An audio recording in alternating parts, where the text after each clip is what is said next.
vamos a ahora hacer una charla de aproximadamente 45 minutos y un poquito más sobre un pantallazo general de las anomalías vasculares, el diagnóstico y tratamiento. ¿Vamos para empezar? Bueno, vamos a hablar de él, que es una cita de Confucio que dice: el principio de la sabiduría es llamar a las cosas por su nombre correcto. ¿Y por qué nos ponemos tan filosóficos? Porque hoy por hoy a todo lo que es una anomalía vascular se le dice en muchos casos angioma. Y la verdad que angioma es un término que deberíamos desterrar, porque no hace más que confundir. ¿Qué quiere decir angioma? Angioma viene de la palabra angion, vaso en griego, y el sufijo oma, tumor, o sea que se referiría a tumores vasculares en griego. Y la verdad que las anomalías vasculares no son solo tumores, y ahora lo vamos a ver. Así que tratemos de desterrar la palabra angioma para decirle a todos. También muchos le dicen a todas las anomalías vasculares MAV. Acá mi pobre angelito se asusta porque la verdad que MAV solamente sirve para referirse a la malformación arteriovenosa, que es un tipo de malformación vascular que después vamos a ver. Y por último, un término que se usa mucho en pediatría, los pediatras que están escuchando, los dermatólogos o los radiólogos ponen higroma quístico. El higroma quístico es un término que se refiere a las malformaciones linfáticas y que ya está desterrado de todas las clasificaciones actuales. Vamos a hablar un poquito de historia. No sé si podemos ver ahí bien si se ve. Al principio se creía que las marcas congénitas tenían que ver con los pensamientos o las impresiones maternas. En el día de hoy algunos dicen, no, la mamá comió frutillas, y al principio esa era la creencia. Acá vemos un póster del 1727 que dice: el poder de la imaginación de la madre para imprimir en el feto las manchas capilares. En este grabado del libro de Mulliken, que es de 1880 de Japón, vemos como esta señora que está recostada mira mucho a las flores rojas y por lo tanto su bebé, como vemos acá en el detalle, va a tener un hemangioma en la cara, mientras que las otras señoras que no miran tanto tiempo o no se obsesionan con las flores rojas, sus bebés no tienen lesiones vasculares. Más adelante, y por primera vez, en 1754, se empieza a entender que la circulación materna y la fetal son diferentes, y en el 1815 sale la primera descripción médica, parece ser, en un libro de cirugía, de un niño que tenía una malformación arteriovenosa, aparentemente, y tenía esta lesión importante en la cara. Este es el primer registro médico de alguna de las anomalías vasculares. Más adelante, en 1906, vemos acá el busto de una mujer de Picasso, donde parecería ser que tiene una lesión en el cuello compatible con una malformación linfática, e inclusive se ve que hay algunas cicatrices de la biopsia que probablemente la hayan hecho. Pero bueno, adelantándonos en el tiempo y dejando un poquito la historia atrás, acá vemos que en 1982 el doctor Mulliken, que es un cirujano plástico del Hospital de Niños de Boston, y el doctor Glowacki, un patólogo,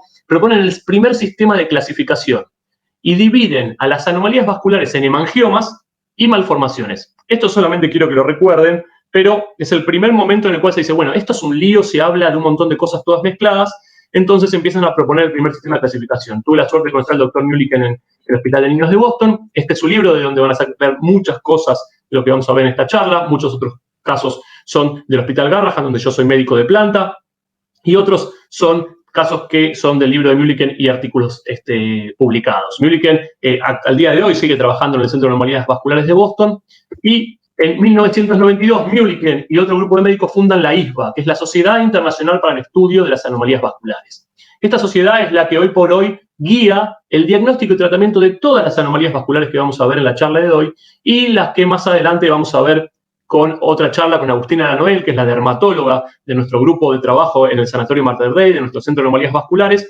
y vamos a poder darle un poco más de detalle a ciertas anomalías vasculares. Entonces la ISVA es la que nos va a guiar en su clasificación. En 1996 ya genera su clasificación final, dividiendo a las anomalías vasculares en tumores y malformaciones, y en el 2014 y posteriormente en el 2018 se hace la clasificación que vamos a charlar en el tema de hoy. Entonces, para el día de hoy tenemos una charla que va a componerse de la clasificación de la ISVA de las anomalías vasculares. Vamos a hablar de mangiomas, los infantiles y los congénitos. Vamos a hablar de malformaciones vasculares, las venosas, las linfáticas, las arteriovenosas. Vamos a hablar brevemente de las malformaciones linfáticas complejas, un tema bastante poco conocido. Unas palabras sobre los síndromes vasculares y su genética, y el tratamiento actual sobre sirolimus, que es la medicación que estamos usando con mucho éxito. Vamos a empezar entonces.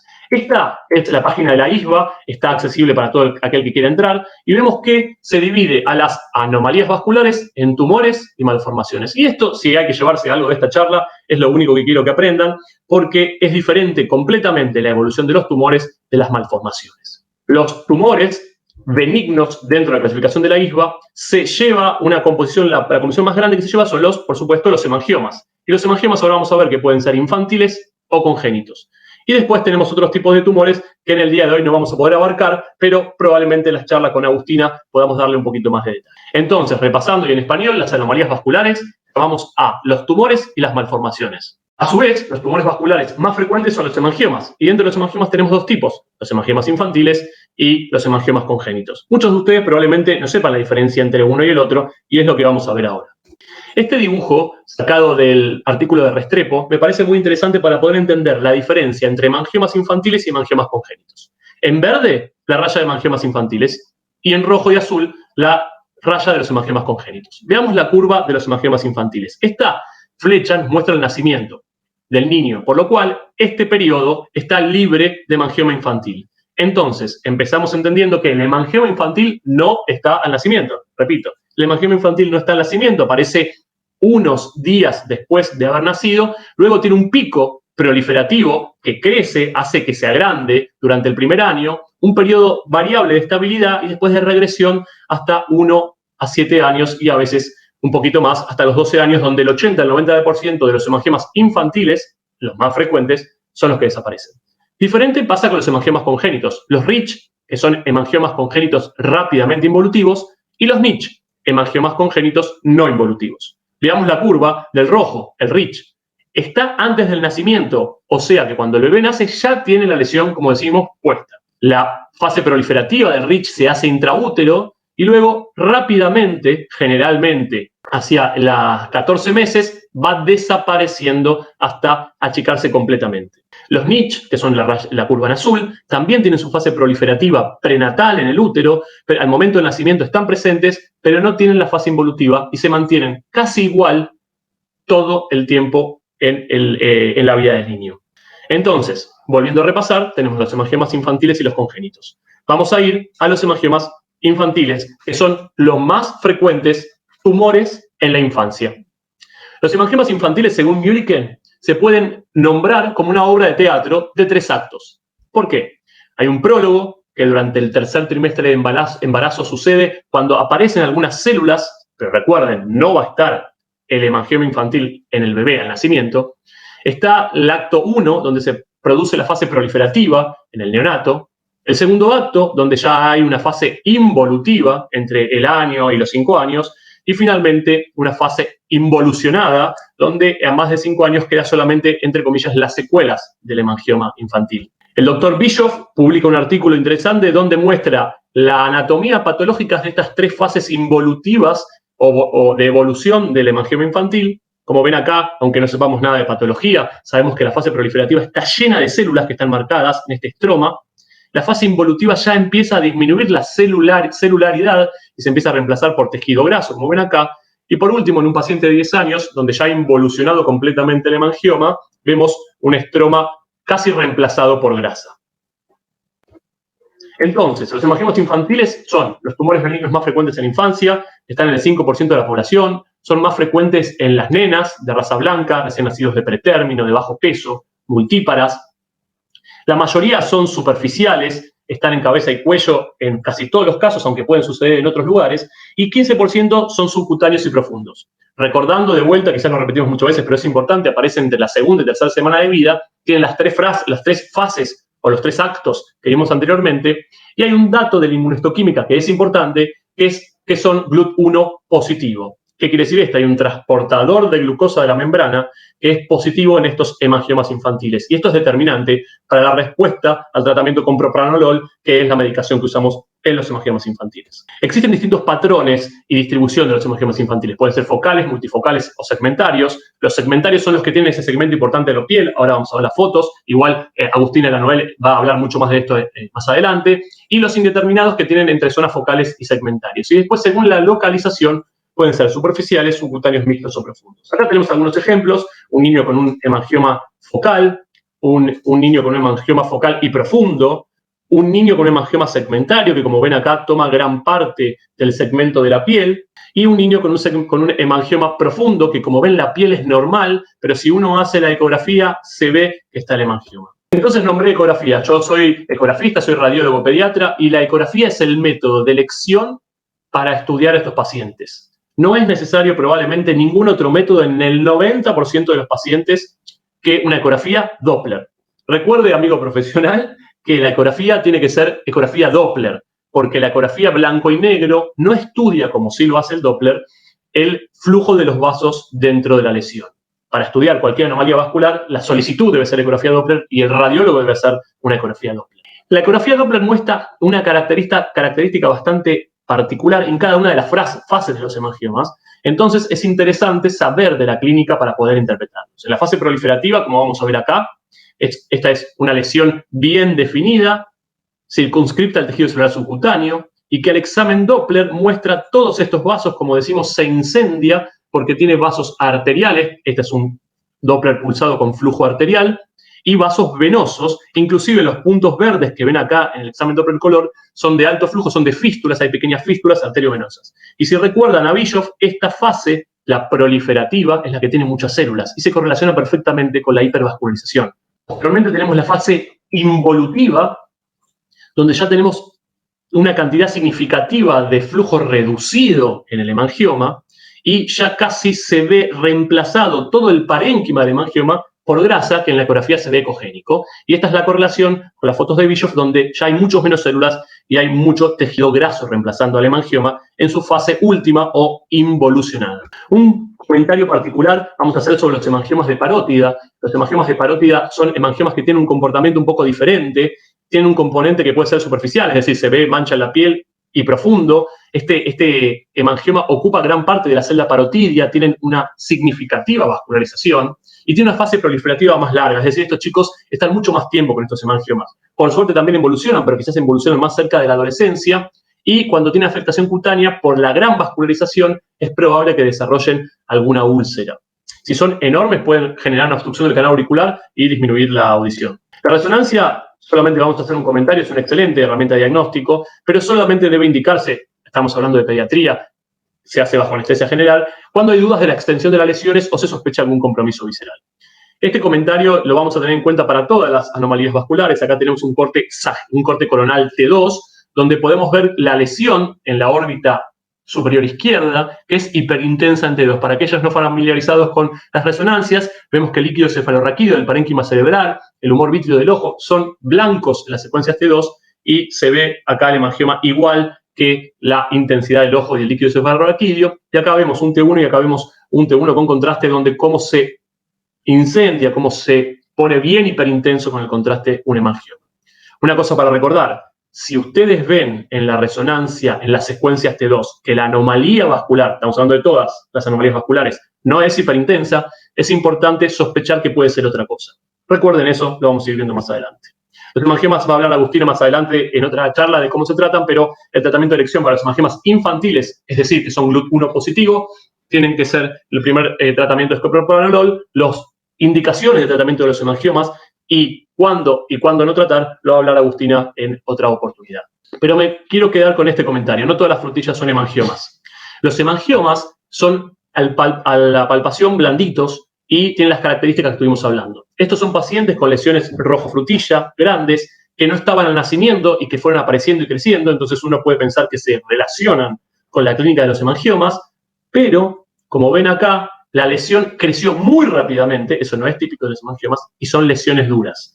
Estos tres pacientes sacados del libro de Mulliken, estamos hablando en el A y en el B, estamos hablando de fibrosarcomas, y en el paciente C estamos hablando de metástasis de neuroblastoma. Por lo tanto, no todas las frutillas son hemangiomas. ¿Cuándo hay que expandir un poco el estudio de los pacientes con hemangiomas? En los casos que tengamos hemangiomas multifocales, como es el caso de este bebé, que tiene más de 5 lesiones, o si tuviera una lesión más grande de 5 centímetros, es razonable estudiar por el riesgo de que haya hemangiomas viscerales o estén asociados a síndromes que tienen hemangiomas como signo de estos síndromes. Es importante entonces realizar una resonancia de cerebro para poder descartar, como vamos a ver ahora, el compromiso de la fosa posterior o la presencia de lesiones en la línea media cerebral, una ecografía abdominal y una valoración cardiovascular. Una de las cosas que podemos encontrar cuando hacemos la ecografía abdominal en los pacientes que tienen más de 5 hemangiomas es el hemangioma hepático. El hemangioma hepático puede tener varias presentaciones, solitario, múltiple o difuso, pero es importante tener en cuenta que los hemangiomas hepáticos pueden generar, dado que tienen fístulas arteriovenosas en el interior, insuficiencia cardíaca, por lo cual un bebé que tiene hemangiomas hepáticos grandes debe ser estudiado también para la insuficiencia cardiovascular. No olviden que las fístulas pequeñas es poco probable que generen una insuficiencia cardiovascular. Cuando veamos un poquito más adelante en esta charla la parte de malformaciones arteriovenosas, vamos a explicar el mecanismo por el cual estas lesiones pueden llegar a generar una insuficiencia cardiovascular. También se sabe que si son muy grandes pueden afectar al hígado de forma difusa y generar una alteración de la función hepática, y es entendido que la función tiroidea se puede alterar porque los hemangiomas metabolizan las hormonas tiroideas y pueden dar un hipotiroidismo. Acá tenemos algunos casos de una ecografía hepática de un paciente con un hemangioma hepático. Como ven, a la ecografía los hemangiomas hepáticos se ven como imágenes hipoecoicas dentro del parénquima, y cuando uno hace el examen Doppler, que es el estudio del flujo de sangre dentro del hemangioma, se ven hipervascularizados.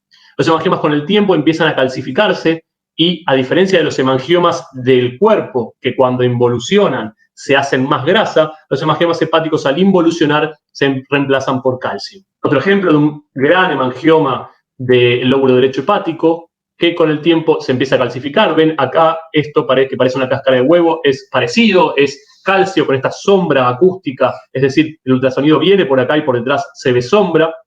Este es el reemplazo por calcio del hemangioma. Un comentario sobre los hemangiomas hepáticos: muchas veces se ve lo que se llama el tapering de la aorta en la ecografía, es un corte sagital de la aorta del niño, y como verán el calibre en la zona previa a la salida del tronco celíaco, donde sale la arteria que irriga al hemangioma hepático, se ve del doble que después de la salida del tronco celíaco, dándonos un signo de disminución de calibre por robo de sangre del hemangioma previo a la salida del tronco celíaco.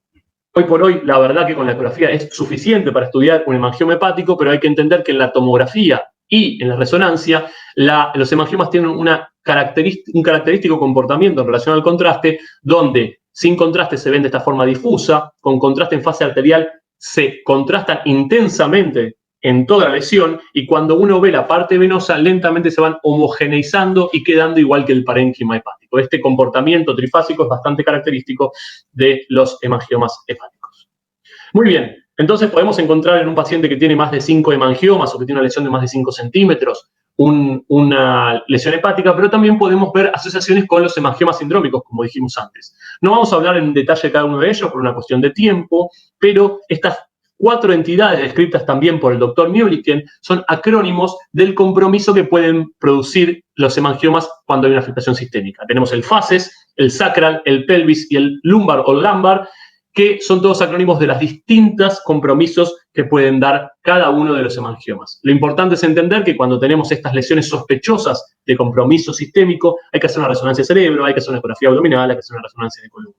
Vamos a hablar del más común de estos, probablemente más adelante podamos explayarnos más sobre los otros síndromes. Vamos a hablar del FACES. El síndrome de FACES es un acrónimo. Se caracteriza la P por tener lesiones de la fosa posterior. Acá vemos un corte sagital en una ecografía de cerebro donde hay una hipoplasia del vermis cerebeloso, está sustituida por líquido cefalorraquídeo. Vemos acá que hay una gran cisterna magna con una hipoplasia del síndrome cerebeloso. Acá tenemos el compromiso del hemangioma de la cara, que es de la H, ¿sí? Ven el hemangioma que está hipervascularizado. Tenemos las alteraciones del RAFE medio, que en la C, que es sternal cleft, vemos acá que tenemos este es el ombligo del niño, acá está el pañal, y vemos que el esternón está lesionado. Tenemos alteraciones oculares, que es la E del paciente. Tenemos alteraciones arteriales, que es la A, que es cuando hacemos una angiografía cerebral, vemos que hay compromiso de las arterias cerebrales, y tenemos compromiso cardíaco, que es la C. Entonces, repasando, ¿sí? La P es de la fosa posterior, la H del hemangioma de la cara, la A del compromiso arterial intracraneal, la C del compromiso cardíaco, la E del compromiso de los ojos, de eye en inglés, y la S del sternal cleft o problemas en la línea media del esternón. Espero que todos estén escuchando correctamente, ¿estamos bien? Vamos entonces ahora a pasar a los hemangiomas que son congénitos. ¿Se acuerdan que dijimos que podían ser hemangiomas infantiles y congénitos? Vamos a pasar a los congénitos. Recordando el gráfico que hicimos al principio, los hemangiomas congénitos son los que son desarrollados totalmente en el nacimiento, no tienen una predominancia de sexo. ¿Se acuerdan que los infantiles eran más frecuentes en mujeres? y tienen un detalle que la inmunoreactividad es GLUT1 negativo. ¿Se acuerdan que era un marcador para ver si iba a responder a la propanolol? Entonces, ya sabemos que los que son GLUT1 negativos probablemente no respondan a la propanolol, lo cual no quiere decir que a veces lo usamos igual cuando el cuadro es muy grave y no hay otra solución. Los dos más importantes son el RICH y el NICH, o sea, el rápidamente involutivo y el no involutivo, también hay el parcialmente involutivo, que no vamos a echar en el día de hoy. Pero las características más importantes del RICH son que tiene esta lesión ya desde el nacimiento, recuérdenlo, con este halo pálido alrededor que nos da la idea de que rápidamente se va reduciendo de tamaño, así me gusta recordarlo, era una lesión más grande que rápidamente se va reduciendo de tamaño y va dejando pálidos los halos desde afuera hacia adentro, y generalmente hasta los 14 meses tiene una evolución acelerada y desaparece, dejando probablemente una cicatriz en piel en relación al tamaño que tuvo originalmente este hemangioma. La consistencia es firme, pero no dura como los fibrosarcomas que vimos en la filmina que decía no todos los frutillas son hemangiomas. Puede haber una ulceración, porque recuerden que había muchos vasos y rápidamente van desapareciendo. Esa falta de flujo de la piel puede hacer que genere una ulceración. Y después tenemos a los NICH, ¿sí? Los NICH son los que no involucionan, que como vimos acá en el gráfico, están desde antes del nacimiento y no tienen la curva descendente y crecen en paralelo con el niño. La ecografía es un método de vuelta, de elección para estudiar estos pacientes, pero les debo confesar que uno con ecografía sola no puede diferenciar de un NICH, RICH o un hemangioma infantil. Por lo cual es muy importante que el ecografista que está haciendo el estudio interrogue a la madre o al padre y le pregunte cuál es la evolución de la lesión que está estudiando. Estos hemangiomas característicamente necesitan de un interrogatorio para ser adecuadamente informados. Hay algunas diferencias que en este artículo de Restrepo trató de diferenciar ecográficamente de cómo se veían los hemangiomas congénitos versus los infantiles, y un comentario que hizo es que los rápidamente involutivos se caracterizan por tener más calcificaciones, como vemos en esta imagen en la flecha, que los hemangiomas infantiles y que los hemangiomas tipo RICH. Uno piensa que involuciona rápidamente y va quedando calcio rápidamente, como para recordarlo, pero la verdad que en la práctica no es lo más frecuente, pero sí dice que son los que tienen más calcificaciones. Y en relación a los NICH, que se ven igual que los infantiles, lo que sucede es que hay mucho más flujo al examen Doppler. ¿Ven cómo se incendia un NICH? Y eso tiene sentido, si uno lo piensa, se mantiene más a lo largo del tiempo como una lesión hipervascularizada. Entonces, los NICH tienen más flujo Doppler que los otros dos, y los RICH tienen más calcio que los otros dos. Ejemplo de RICH, rápidamente involutivo, una lesión con flujo, con áreas de vasos aumentados. Este es un paciente con un RICH que rápidamente fue involucionando. Y este es un paciente con un NICH, recuerden, no involutivo, que a pesar de que la lesión era muy extensa, estaba bien hasta que se empezó a ulcerar. ¿Y por qué se ulcera? Claro, porque, como vieron en las fotos, permanece el flujo a lo largo de la vida del niño. Entonces fue necesario que hagamos una intervención endovascular, es decir, se entre por la arteria femoral y se cierren las aferencias arteriales del hemangioma. Esto no se hace por lo común en casi ningún caso, pero este paciente tenía úlcera a repetición que no curaba, y esta devascularización del NICH permitió que el paciente cure su úlcera. Esto es un recurso solamente para ciertos casos muy particulares. Entonces, terminando un poquito y tomando un poquito de aire en relación a los tumores vasculares, vamos a pasar en la clasificación de la ISVA a los tumores localmente agresivos. Abandonamos el espacio de los tumores vasculares benignos y vamos a ir a los localmente agresivos. El único que vamos a hablar en la charla de hoy de los localmente agresivos es el más frecuente de estos, y es el hemangioendotelioma caposiforme o HEC. Este es un tumor mucho más raro, que puede ser cutáneo o visceral, y que tiene un carácter infiltrativo, como ven en la foto. Es una infiltración difusa, es muy frecuente en el retroperitoneo, aunque en la práctica uno lo ve en toda la anatomía. Son chicos más grandes, pero inclusive en algunos casos se ha visto HEC congénito, y tiene un crecimiento muy rápido y muy invasivo. Las lesiones son grandes, con bordes mal definidos, infiltrantes, y pueden presentar esta reacción que a veces usamos, llamada Casabach-Merritt, que a veces usamos para todo, pero en realidad la reacción de Casabach-Merritt es una reacción hematológica específica del hemangioendotelioma caposiforme, no podemos usarlo para todos, en donde se ve una coagulación intravascular localizada o diseminada y una caída de plaquetas. Esto hace pensar a un chico con este tipo de lesión baja de plaquetas directamente al hemangioendotelioma caposiforme. La ecografía, la verdad que es variable, pero lo que podemos decir es que puede haber calcificaciones que, como vimos antes en los hemangiomas infantiles, no hay nunca, podía haber en los RICH, pero no en los infantiles, y la verdad que la ecografía ayuda, pero no termina de definir, y en estos casos sí siempre hay que hacer una resonancia.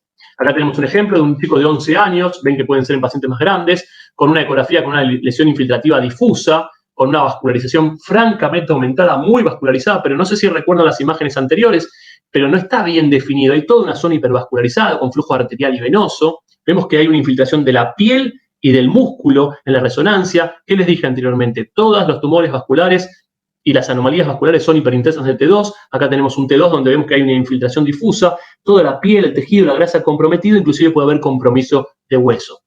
Este es otro caso de un paciente con un hemangioperitoneo caposiforme de la zona del retroperitoneo, en este corte sagital donde está la aorta, sale el tronco celíaco, vemos que hay un aumento de grosor del retroperitoneo, y en esta tomografía con contraste vemos toda esta ocupación difusa en el corte sagital del retroperitoneo con una imagen muy vascularizada. Esto es un hemangioperitoneo caposiforme. El hemangioperitoneo caposiforme tiene tratamiento con sirolimus, eso lo vamos a ver después al final, pero quería que lo reconozcan porque puede ser de los hemangiomas no benignos, de los tumores vasculares no benignos, una de las cosas más frecuentes que pueden ver.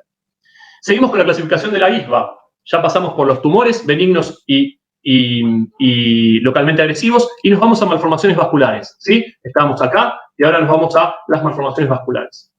Esta es la parte que a mí más me gusta porque soy radiólogo intervencionista. Las malformaciones vasculares se van a nombrar según el canal que afecten.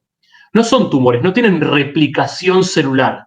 Son lesiones congénitas, están desde el nacimiento y según el canal que afecten, arterial van a ser las arteriovenosas, si afectan a las venas van a ser malformaciones venosas, si afectan a los capilares van a ser capilares, y si afectan a los linfáticos tendremos todo el tipo de malformaciones linfáticas que vamos a ver. Esto puede combinarse, como muestra este diagrama, y tener malformaciones arteriovenosas con lesión capilar, tener la más frecuente combinación es la linfovenosa, y también podemos clasificarlas en alto flujo y bajo flujo. Esto es un tema importante, o por lo menos para hablar el mismo idioma entre profesionales. Las de alto flujo solamente son las que tienen compromiso de una arteria, que son las MAP. Las de bajo flujo son todo el resto. Entonces, no hay que confundir una malformación de alto flujo con una hemangioma, por ejemplo, que tienen al examen Doppler, a veces pueden tener imágenes parecidas. Entonces, las de alto flujo son solamente las malformaciones arteriovenosas. ¿Cuáles son las más frecuentes de las malformaciones vasculares? No tumores vasculares, malformaciones vasculares. La más frecuente es la venosa. Y vamos a empezar por ahí. Las malformaciones venosas son lesiones blandas, generalmente son azuladas, no son pulsátiles, pueden ser planas, elevadas, exofíticas, localizadas, y a veces en la palpación pueden ser dolorosas. Pero hay un interrogatorio muy importante que uno tiene que hacer, que es preguntarle a la madre si cuando llora, se enoja, aumentan de tamaño y se reducen. Esta variabilidad en el tamaño es lo que más característico de las malformaciones que afectan a las venas. Y en la ecografía, como vamos a ver ahora, hay dos patrones. Uno es el patrón espongiforme, como si fuera una esponja que se llena de sangre por tener esa aferencia venosa irregular. Y la otra es el patrón displásico. Son venas anormales, tortuosas, que no tienen adecuado, no tienen el flujo de sangre adecuado y carecen de válvulas. En la resonancia vamos a ver algunos hallazgos que son típicos. Este es un paciente que tiene una malformación venosa del labio. Ven ahí el tono azulado. Ven en la ecografía una imagen espongiforme, una imagen redondeada, en este caso heterogénea, sin flujo al examen Doppler, con un flebolito adentro. El flebolito es característico de las malformaciones venosas, es el éxtasis del flujo sanguíneo, hace que se detenga y se vaya calcificando la sangre en ese punto, y estos flebolitos son típicos de las malformaciones venosas. En este corte axial vemos cómo en la imagen se ve hiperintensa la secuencia T2, que es característico de las malformaciones venosas. Acá tenemos un paciente con una malformación glútea extensa. Ven que la piel no es normal, es violácea, azulada. La ecografía nos muestra un patrón heterogéneo, espongiforme, dos calcificaciones con su sombra acústica. Y en este corte axial T2 vemos que se reemplaza el músculo por una imagen hiperintensa, que es el patrón espongiforme de la malformación venosa. Un par de casos más, una resonancia sagital T2, donde vemos la infiltración de la rodilla. Es bastante común ver que pacientes tengan compromiso de la articulación extra e intraarticular. La parte intraarticular requiere un tratamiento especial. Vemos las calcificaciones. Y en la radiografía simple, la cual no hay que hacer de rutina porque es con radiación, pero en este caso se hizo, por eso la traigo, se ven flebolitos a lo largo de la malformación, radiopacos, en la imagen que estamos viendo. Otro caso de malformación venosa. Este es un paciente que tiene un compromiso muy severo de toda la pierna, flebolitos, compromiso en toda la circunferencia de la pierna. La verdad que estos pacientes con estos síndromes de compromiso generalizado tienen casi todo el músculo reemplazado por malformación venosa, y estos son los pacientes que tenemos que estar atentos porque en algunos casos las malformaciones venosas extensas tienen una coagulación alterada. ¿Esto por qué sucede? Parecería ser que el lento pasaje de sangre venosa por la malformación hace que se detenga y se pierdan factores de coagulación, generando que el dímero D aumente, y que el fibrinógeno baje. Estos dos signos hematológicos pueden generar una coagulación intravascular localizada y generar un cuadro bastante grave.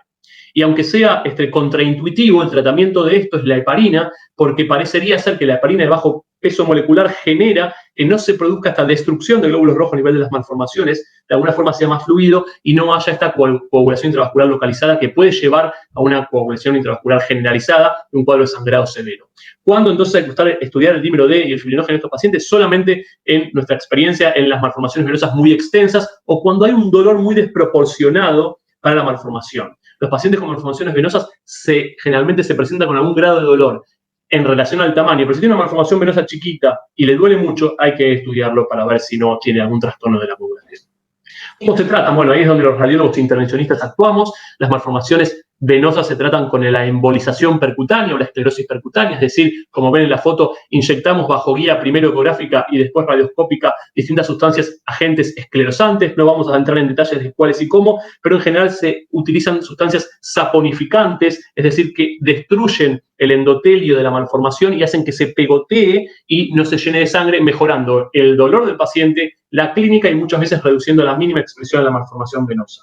Acá vemos un ejemplo de cómo inyectamos bajo guía ecográfica y vemos cómo se va tapando la malformación tratando de reducir al máximo la dosis de radiación que usamos con los pacientes más pequeños. A veces son malformaciones muy extensas y hoy por hoy está demostrado que el tratamiento de elección para empezar es la esclerosis percutánea en la mayoría de los casos, aunque a veces es necesario operarlos. Este es un paciente con una malformación venosa muy extensa y en el postoperatorio, en el post-intervención, ven que la reacción inflamatoria es muy intensa, pero miren qué bien está después de varias sesiones, no es solamente una sesión, después de varias sesiones sin cicatrices, porque no requirió ninguna cirugía, igual que esta nena, que logra después de 3 sesiones tener una reducción casi completa de la malformación venosa.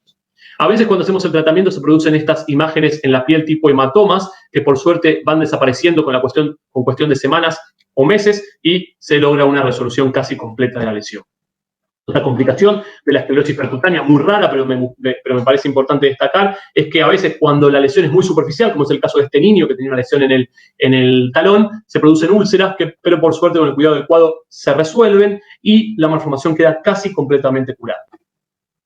Y bueno, como dijimos antes, no todas las frutillas son hemangiomas, no todas las imágenes azules en la piel que nosotros ponemos el transductor son malformaciones venosas. En este caso vemos que cuando ponemos el transductor se ve flujo adentro. Cuando nosotros ponemos el transductor de las malformaciones venosas comunes, el flujo era tan lento que no se veía el color, y en este caso estamos hablando de un sinus pericráneo, que es una comunicación entre las venas intracraneales y el seno longitudinal, que es totalmente diferente de las malformaciones venosas típicas y que si nosotros tratamos con agentes esclerosantes no va a ir muy, pero muy mal, en realidad le va a ir muy mal al paciente. Entonces, no todas las manchas azules son malformaciones venosas, es importante que un ecografista o un médico radiólogo experimentado las evalúe de forma adecuada.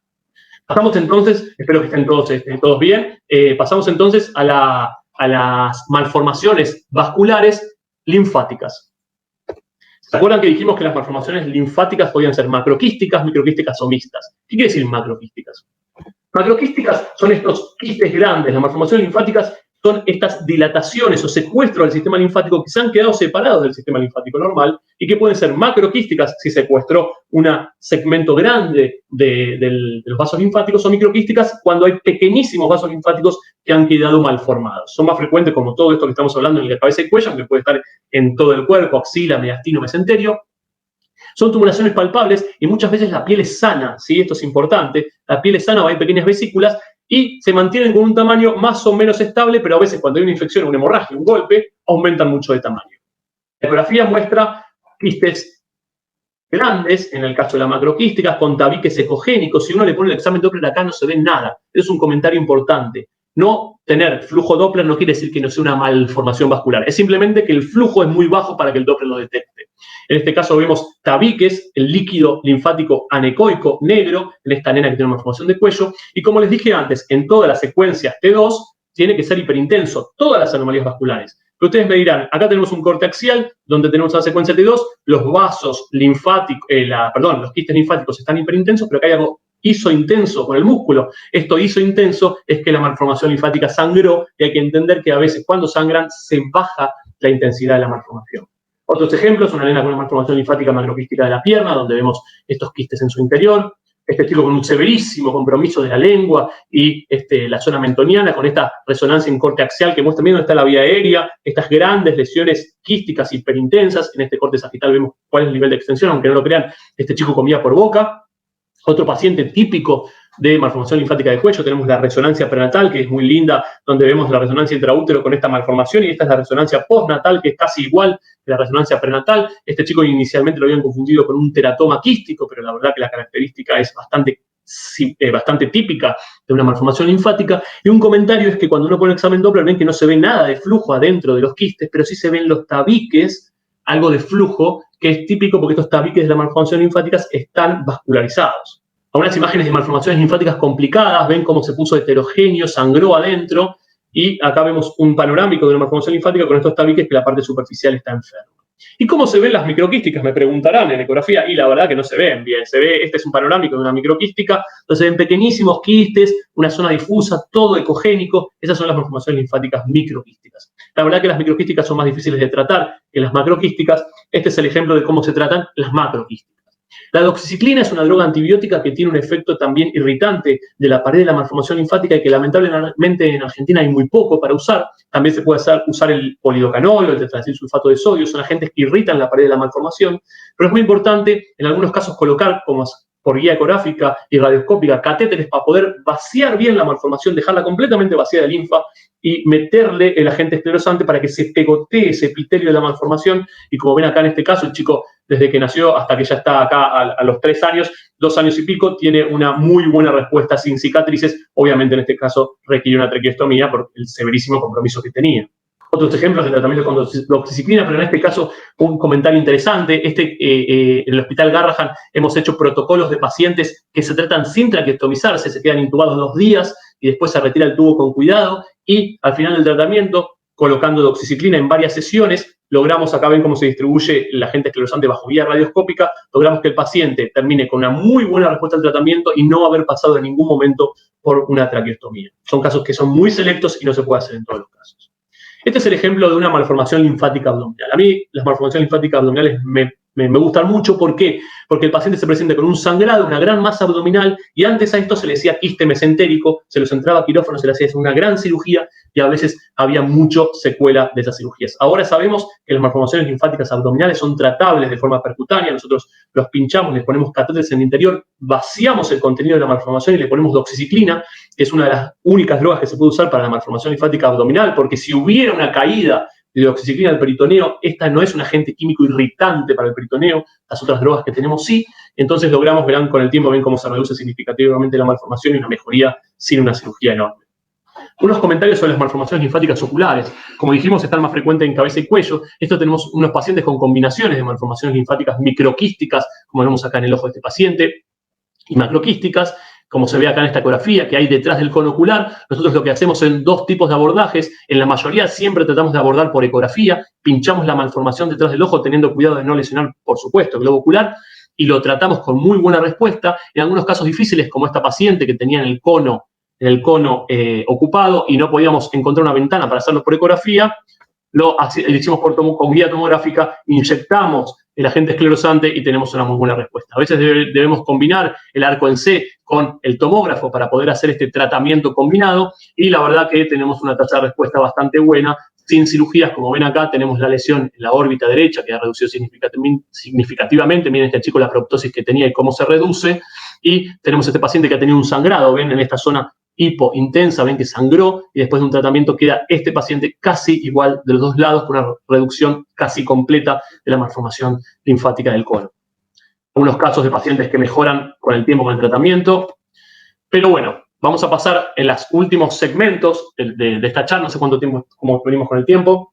¿Estamos bien? Vamos a hablar de las lesiones microquísticas. Las microquísticas son muy aburridas para nosotros. ¿Por qué? Porque tienen estas lesiones superficiales que sangran, que son pequeñitas, que son difíciles de tratar. Existen tratamientos con láser, especialmente con el láser de dióxido de carbono, que lo que hace es quemar estas lesiones, pero la verdad que estos láseres en nuestro contexto son muy caros, difíciles de conseguir, hay pocas personas que los utilizan, y hemos empezado a utilizar en algunos casos doxiciclina subcutánea para tratar estas malformaciones linfáticas microquísticas superficiales con un éxito parcial, pero que en algunos casos, como ven, es bastante importante para la calidad de vida del paciente. Es un trabajo muy artesanal, pero a veces ha tenido respuestas favorables. Vamos a hacer un breve comentario para no explayarnos mucho sobre estas patologías que son las malformaciones linfáticas generalizadas. ¿Qué quiere decir esto? Este espectro de enfermedades, que son 3, son malformaciones del sistema linfático, pero no los quistes que vimos antes. Son realmente enfermedades linfáticas. Hay un espectro de 3 enfermedades que son la enfermedad de Gorham-Stout o del hueso evanescente, que probablemente ustedes la hayan escuchado alguna vez en su práctica habitual, la linfangiomatosis caposiforme y la linfangiomatosis generalizada, que probablemente no hayan escuchado. Este espectro de enfermedades lo que tienen es un compromiso sistémico producto de las lesiones de los vasos linfáticos, pero que no se sabe bien que, a diferencia de las linfáticas macroquísticas, que quedaba secuestrado el sistema linfático, en estos pacientes hay enfermedad del sistema linfático.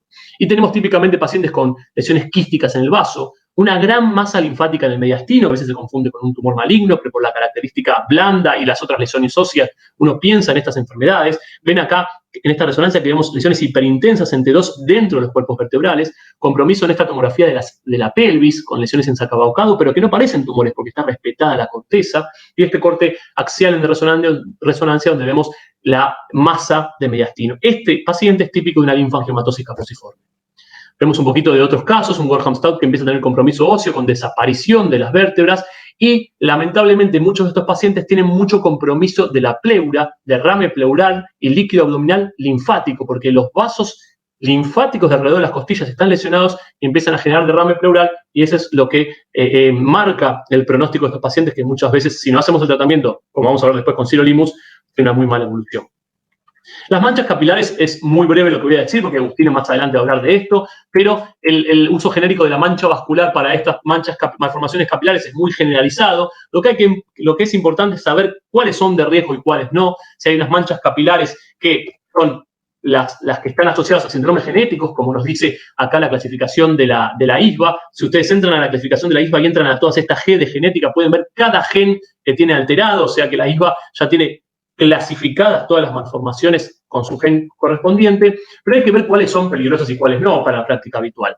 La típica mancha capilar, que se le dice la mancha salmón, el beso de ángel acá en la frente, el piquete de cigüeña o el eritema nucal, son los bebés que nacen hasta la mitad, casi la mitad de los bebés nacen con estas manchitas en la frente, son máculas, rojo o rosa pálido, que están ahí en la zona donde el picotazo de cigüeña, vieron que dice que lo agarra la cigüeña desde acá. Esas son benignas y van evolucionando naturalmente. Pero están las lesiones que ocupan los dermatomas de riesgo, los B1 y B2, como este paciente que tiene una mancha en vino porto en la zona del ojo, y esos son los que se asocian a las enfermedades neurológicas, especialmente a Sturge-Weber. Estos dermatomas, el B1, acá tenemos el B2, son de riesgo, entonces son los que necesitan ser estudiados para ver si no hay una malformación vascular leptomeningia, es decir, adentro del cerebro, y además hay un glaucoma del mismo lado. Entonces, esas son las manchas que tenemos que estudiar. De esto va a hablar en la charla posteriormente, más adelante, Agustina. Acá tenemos unos ejemplos de manchas capilares en situaciones de B1 de riesgo, donde hay que estudiarlos para glaucoma y hay que estudiarlos con resonancia para descartar lesiones intracraneales. Y esta es la mancha capilar que no es en lugar de riesgo, que es más extensa, y tampoco es la de los bebés que hablamos antes, el besito de ángel o el picotazo de cigüeña, que es la mancha capilar de los pacientes con malformaciones vasculares. Esta puede ser una malformación capilar sola o estar asociadas a otras malformaciones. El tratamiento de estas malformaciones capilares es muy difícil y a veces no hay mucha mejoría estética con el tratamiento que se hace.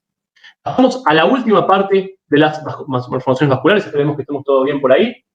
Acá me dicen que sí. Las malformaciones arteriovenosas. ¿Se acuerdan que dijimos? Había de bajo flujo, son todas las que vimos, la capilar, la linfática, la venosa, y las de alto flujo, que son las que afectan solamente a las arterias. Y son comunicaciones entre la arteria y la vena sin esa red capilar que está en todo el cuerpo. Es decir, se conectan directamente generando un ovillo de vasos, entonces las arterias pasan directamente a las venas sin tener el espacio vascular. Estas malformaciones son, por suerte, muchísimo menos frecuentes que todas las que vimos antes, pero son más impredecibles en un pronóstico y a veces son muy agresivas y difíciles de tratar. Cuando yo pongo la mano arriba de una malformación arteriovenosa, esta está caliente y probablemente tenga frémito y pulso. A diferencia de las otras que, por ejemplo, la capilar puede estar caliente pero no fremita. ¿Sí? Estas malformaciones arteriovenosas también pueden tener afectación de los huesos, y por acá Macaulay Culkin, para los más viejos, se pone contento porque acá sí podemos hablar de MAV, de malformación arteriovenosa, cuando hablamos de malformaciones y no decirle MAV a todo. ¿Y qué pasa con estas malformaciones? Acá tenemos el ejemplo de cómo llega la sangre por la parte arterial y en el lecho capilar le da flujo al tejido que tenga que dar, y después va por la vena. Pero cuando tenemos una malformación arteriovenosa, como tenemos acá esta MAV, el flujo arterial llega, pasa directamente a la vena, y la vena se sobrecarga y se hace varicosa, porque está sobrecargada con un flujo que no está acostumbrado a tener, y aumenta mucho el flujo en el corazón derecho. Este corazón derecho recibe más volumen y lo pasa al corazón izquierdo, que necesita hacer más fuerza y empieza a hacer hipertrofia del mismo, por lo cual puede haber una salida cardíaca aumentada, y esto puede llevar a la insuficiencia cardíaca. Por eso, en los pacientes con, ¿se acuerdan que hablamos al principio de la charla? Con hemangiomas hepáticos muy grandes y los pacientes con malformaciones arteriovenosas grandes, siempre hay que estudiar con ecocardio el corazón por lo menos una vez al año. ¿Cómo se ve en la ecografía? Bueno, si uno pone el transductor y no hace una ecografía Doppler, uno puede confundir perfectamente esta imagen de arriba a la izquierda con una malformación venosa, es decir, un patrón espongiforme. Pero cuando prende el Doppler y ve el flujo de sangre, ve flujo arterial muy marcado.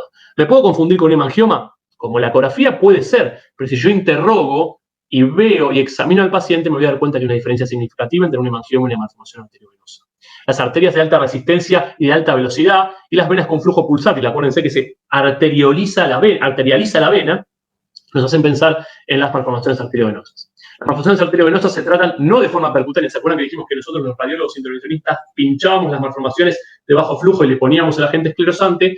Sino que las arteriovenosas hay que tratarlas de forma endovascular, y vemos cómo colocamos, en esta resonancia, vemos cómo se llena en la fase arterial, y también vemos tempranamente venas que ya se están llenando por esta comunicación de la fase, en la fase venosa, disculpen, arterial, vemos la fase venosa, y acá vemos como una arteriografía con el paciente dormido se llena todo el ovillo capilar y ya se ve el retorno venoso precoz.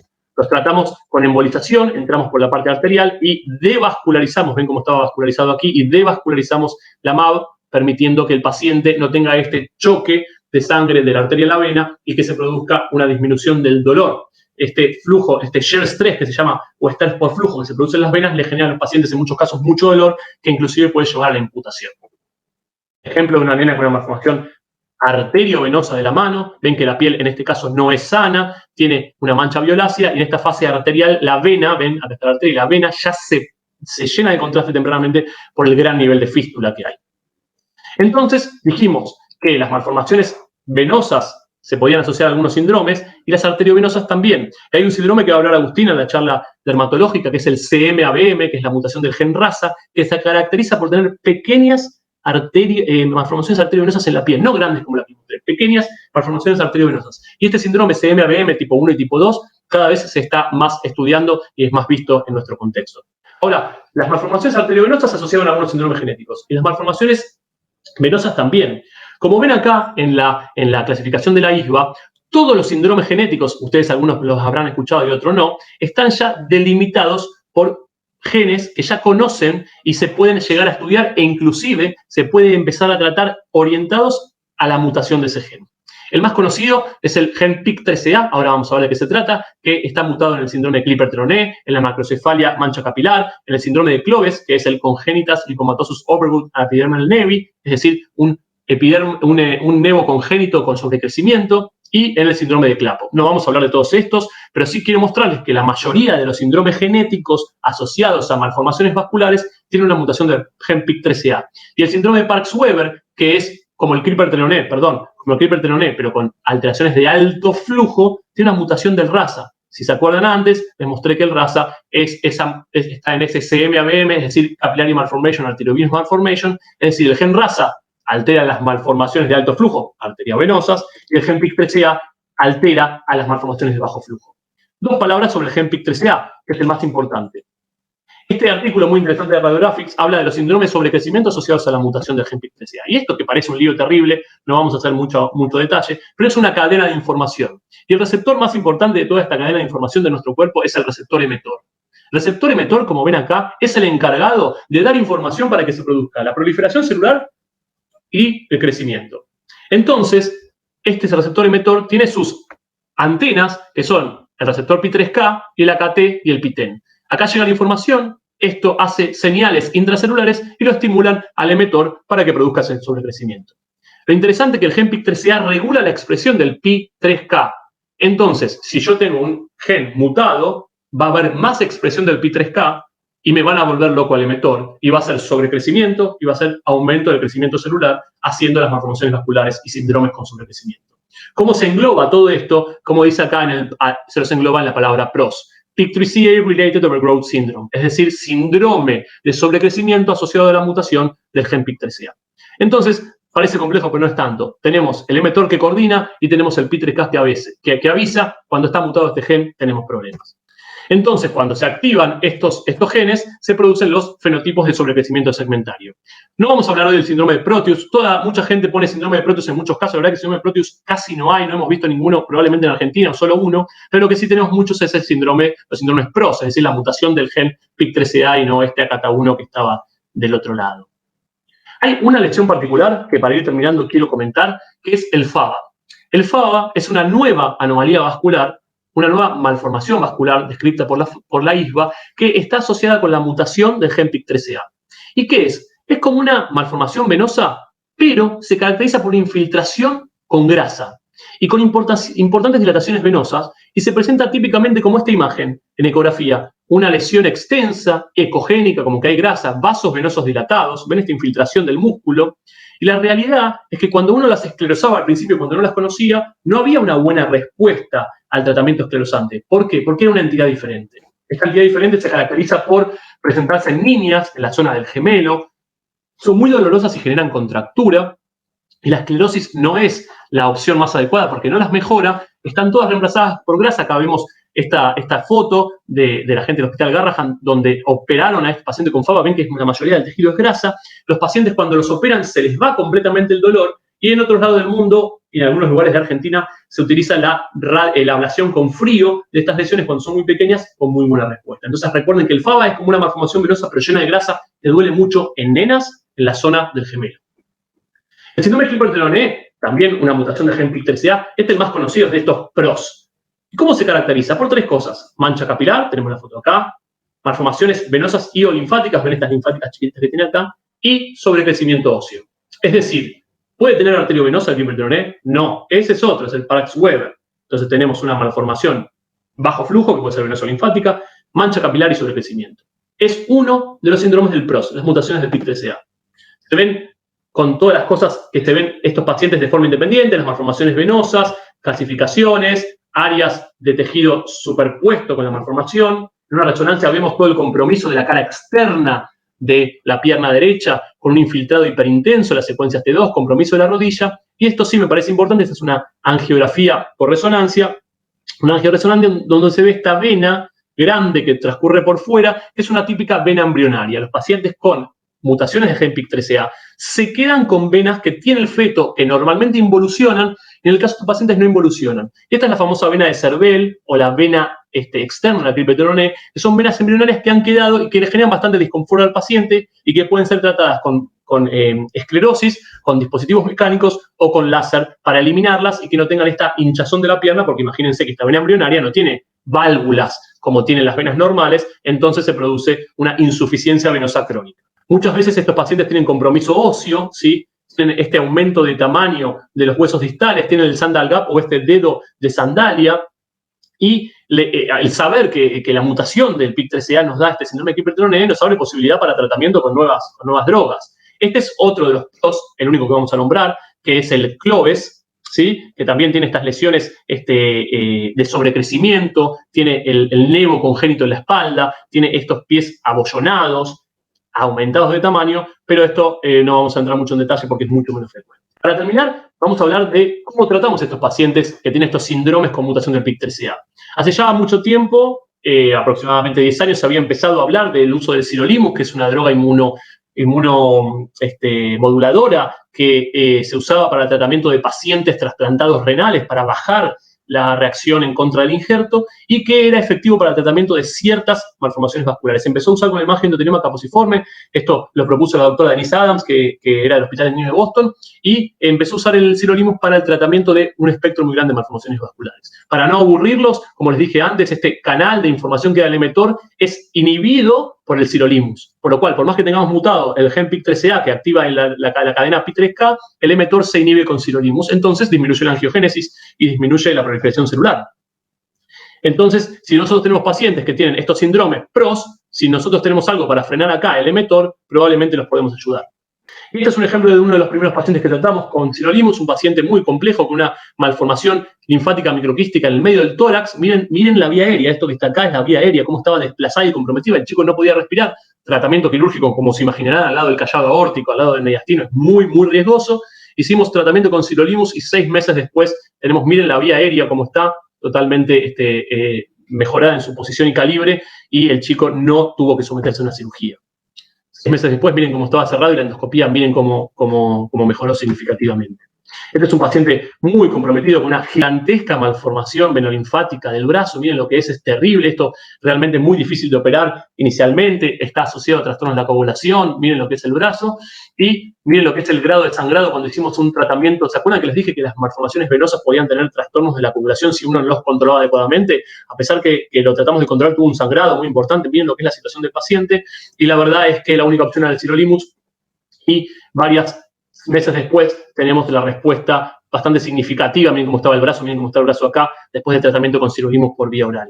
Otro caso, una malformación linfática que compromete media, espino, cuello, la zona del hombro. Miren cómo estaba la nena. La realidad es que el tratamiento esclerosante es muy difícil, la cirugía es muy seculante, y nosotros con sirolimus logramos una reducción casi completa y una calidad de vida muy buena.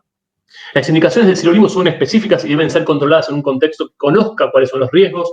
Son las malformaciones extensas con dolor intratable, las linfáticas microquísticas cervicales, estas que no hay nada para hacer y tienen mucho compromiso estético, las venosas extensas con trastorno de la coagulación asociado, como el paciente que les mostré, y las que tienen compromiso difuso y severo de la vía aérea, que no hay muchas alternativas para hacer. Otros casos recientes de experiencias que hemos empezado a utilizar el sirolimus con pacientes que tienen malformaciones linfáticas microquísticas escrotales y que antes la cirugía era terrible porque había mucha linforrea, pero después de darle 3 meses de sirolimus y cirugía quedan así sin complicaciones quirúrgicas. Otro ejemplo, miren lo que era esto, toda malformación linfática, y después de darle 3 meses de cirugía quedan muy bien.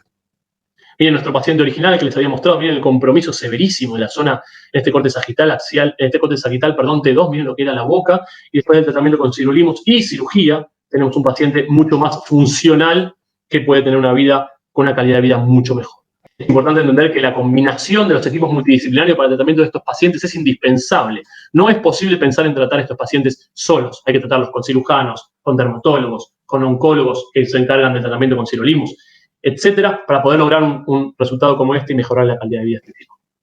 En el Centro Interdisciplinario de Anomalías Vasculares del Mater Dei intentamos hacer esto. Tenemos a la doctora Agustina Noel de Dermatología, al doctor Agustín González Correa de Hematología, tenemos a la doctora Vanina Molea de Clínica y una serie de especialistas que lo que hacemos es citarlos en el hospital del día del sanatorio para que en el mismo día lo veamos todos juntos y le podemos dar una solución y una evaluación integral a los pacientes que se atienden con nosotros. Muchísimas gracias a todos.